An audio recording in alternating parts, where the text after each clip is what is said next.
오늘도 영상 클릭해 주셔서 감사합니다. 제가 오늘 알아볼 내용은 전체 전기차의 20% 정도를 차지하고 있는 전기 트럭이 이렇게 충전기를 점령하고 있는 모습을 쉽게 볼 수가 있는데 그 중에서도 고속도로 휴게소에 있는 전기차 충전기의 6대 중 절반이 전기 트럭이 차지하고 있을 정도라고 하는데요. 이렇게 고속도로뿐만이 아니라 여러 충전소에서도 전기 트럭의 점령 현상 때문에 일반 전기 승용차 차주들의 불만이 끊이지 않고 있다고 합니다. 이렇게 전기 승용차의 주행거리는 400km에서 500km 정도인 반면에 전기 트럭은 210km 남짓이며 이마저도 짐을 많이 실는 경우에는 150km까지도 내려간다고 하네요. 이처럼 전기 트럭 기사들의 고충도 심각한 상황입니다. 특히나 이렇게 겨울철 전기차의 특성상 주행거리는 더욱 떨어지게 되는데 이러한 이유 때문에 겨울철에 히터를 틀지 못하고 차량 실내 난방을 위해서 배터리를 아끼기 위해서 경유 난방기를 따로 가지고 다닌다고 합니다. 이어서 1톤 적재함의 500km 정도를 싣고서 전기 트럭 배터리를 55%가량 충전을 한 뒤에 이렇게 70km가량 고속도로를 달렸는데 이렇게 배터리가 11% 정도 떨어졌습니다. 이렇게 전기 트럭 배터리의 용량이 작은 거는 애초에 단거리 택배로 출시된 이유 때문인데 이러한 상황에서 정부가 2018년부터 전기 트럭을 장거리로 영업을 가능하게 해서 장거리용 용달 사업자들이 단거리용 택배 전기차를 엄청나게 사서 장거리로 쓰게 된 거죠. 그래서 이런 정부의 면허 정책과 충전 시설 인프라의 부족 이런 것들이 복합적으로 충전난의 원인을 만들었다고 볼 수가 있는데 올해 전기차의 판매량이 감소는 했지만 전기 트럭의 판매량은 3만 5천 대를 넘어선 상황이에요. 그래서 지난해보다 20%나 가까이 늘었는데 이런 여러 가지 복합적인 상황들이 충전난을 더욱더 심화시킬 수가 있겠고 전기 트럭의 보급이 늘어날 수 있는 결정적인 또 다른 이유가 전기 트럭의 단종이 이제 코앞까지 다가왔기 때문입니다. 그래서 이러한 문제들 때문에 정부에서는 두 가지 대책을 내놓을 것으로 예고를 했는데 어떤 대책들이 있는지 알아보도록 할게요. 자, 여기서 잠깐 제가 여러분들 기분 전환 위해서 우리 시청자분들한테 항상 깜짝 선물 드리고 있죠. 바로 뭐냐? 제가 여러분들한테 항상 뭐라고 말씀을 드려요. 바로 여러분들께서 평소에 뉴스만 챙겨보셔도 우리는 돈을 벌 수가 있다. 돈이 된다. 라고 제가 항상 강조해서 말씀을 드리고 있는데 자, 여기서 보시는 것처럼 전기차 충전이 스트레스다. 전기차 충전이 열받는다 등등 전기차 충전 인프라 문제들이 끊임없이 나오고 있는데 이런 뉴스를 보시면서 여러분들은 어떤 생각을 하시는지요? 그냥 욕하면서 보고만 있는지 제가 항상 되물어보고 싶은데요. 그 이유가 뭘까요? 우리가 그 작년 23년에 제가 여러분들한테 뭐라고 말씀을 드렸어요. 이 초전도체에 관심을 가지신 분들은 뉴스만 보고 넘기지 마시고 우리가 이렇게 투자 쪽으로 한번 생각을 해보셔야 된다라고 말씀을 드렸어요. 그래서 많은 분들이 뉴스를 통해서 보셨을 텐데 이런 초전도체 이슈가 됐을 때 우리나라 부자들은 자연스럽게 어떻게 생각을 한다? 초전도체 관련주는 뭐가 있을까? 이렇게 자동적으로 생각을 한다라고 제가 말씀을 드렸어요. 그 이유가 뭐냐? 부자들이 봤을 때는 이런 사회적 이슈는 곧 돈으로 직결이 되고 돈이 몰리기 때문에 부자들이 항상 이런 식으로 사회적 이슈를 그냥 흘려듣지 않고 챙겨본다 생각의 전환을 한다라고 제가 이렇게 말씀을 드렸는데 이번에도 마찬가지입니다. 제가 그래서 지난번에 이렇게 구독자분들과 함께 주식으로 수익 내기 이벤트를 진행을 했었죠. 이거 당연히 항상 무료로 진행을 하는 거고 지난번에 저한테 이렇게 구독이라고 문자 남겨주신 분들한테 이렇게 초전도체 대장주 중에서도 상승 가능성이 높은 딱 한 종목 신성 델타테크를 골라서 여러분들한테 추천을 드렸었습니다. 그래서 내용을 보면 아시겠지만 이렇게 8월 초에 추천 매수가와 적정 기대 주가 이렇게 수익의 몇 % 달성이 되면 팔아야 되는지 이 부분까지 여러분들한테 알려드렸는데 실제로는 이렇게 어떻게 됐어요? 주가가 3배 이상 급등이 나왔습니다. 이런 상승이 나와줬어요. 그래서 이때 당시에도 굉장히 많은 구독자분들이 제가 드린 종목으로 수익을 내셨을 거예요. 이렇게 참여하신 2,000명의 구독자분들 다시 한번 축하드리고요. 지금도 많은 구독자분들이 참여를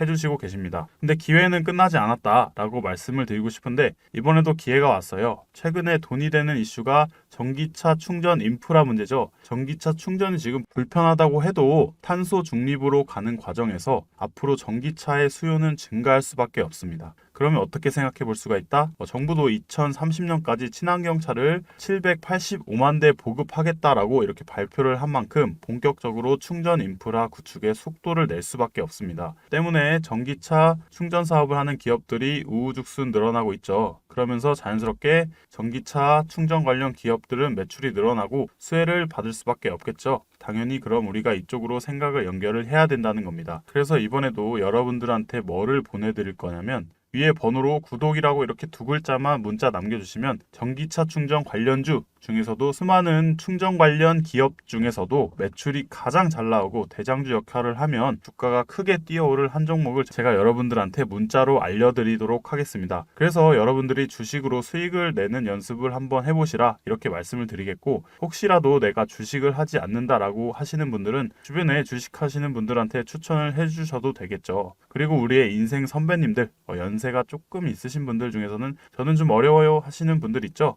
이런 분들은 자녀분들께 이 종목 한번 사봐라, 이걸로 한번 돈을 벌어봐, 이런 가벼운 조언을 해주실 수도 있는 거겠죠. 그래서 지금 이 영상을 보고 계시는 시청자분들, 구독자분들 중에서도 이 종목 나도 한번 궁금하다 라고 나도 한번 돈을 벌어보고 싶다, 그런 분들은 누구나 어느 때건 상관없이 제가 이렇게 상단에 제 개인 번호 남겨두고 있습니다. 그래서 010-7977-5453 010-7977-5453번으로 이렇게 구독이라고 간단하게 두 글자만 문자 보내주시면 저한테 문자 남겨주신 분들한테 무료 추천 급등주를 보내드렸던 것처럼 이번에는 방금 말씀드린 전기차 충전 관련주 중에서도 주가가 가장 크게 상승할 대장주를 여러분들한테 보내드리고 있습니다. 아시겠죠? 그래서 위에 번호 010-7977-5453으로 이렇게 구독이라고 간단하게 문자 보내주시면 여러분들이 이제 직접 수익을 내는 연습을 해보실 수가 있는 거예요. 그리고 여러분들께서 수익을 내시면 좋아요와 구독 한 번씩 눌러주시면 감사하겠습니다. 별거 아닐지라도 유튜버들한테 큰 힘이 되거든요. 네, 이어서 보면 첫 번째로 다가올 2024년 2월에 현재 가장 많이 팔리고 있는 1톤 트럭의 경유차 생산이 중단이 됩니다. 그러면서 1톤 트럭은 전기차와 이렇게 두 가지 LPG밖에 남지 않게 되죠. 그래서 이렇게 LPG 트럭의 지원금이 축소가 되는